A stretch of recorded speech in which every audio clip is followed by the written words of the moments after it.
Akamai BDS&E Rama 4လမ်းပေါ်မှာရှိတဲ့ HT10 Akamai project လေးနဲ့မိတ်ဆက်ပေးမှာဖြစ်ပါတယ်။ Akamai လို location ရဆိုရင် shopping mall တွေဘားတွေ club တွေနဲ့ luxury condo တွေအများပြားရှိရာ location ပဲဖြစ်ပါတယ်။ကျွန်တော်အခု45 square meter 2 bedroom ခန်းလေးကိုလှည့်ပြပေးမှာဖြစ်ပါတယ်။ဝင်ချင်းမှာဆိုရင် dining space နဲ့ living space နေရာလေးရှိမယ်။ကဲရမှာက balcony ရှိမယ်ဗျ။ဒီဘက်မှာဆိုရင်တော့ open kitchen ရှိမယ်။ဒီခန်းလေးက master bedroom ခန်းပဲဖြစ်ပါတယ်။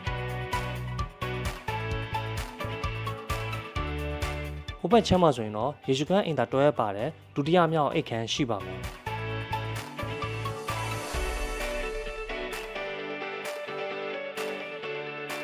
နောက်ထပ်ပြပေးမယ့်အခန်းထဲဆိုရင်42 square meter 1 bed lot အခန်းပဲဖြစ်ပါတယ်ဝင်ချင်းမှာဆိုရင် spray kitchen ရှိမယ်အရှိမက living space နဲ့ balcony နဲ့ကတွဲရဖြစ်မယ်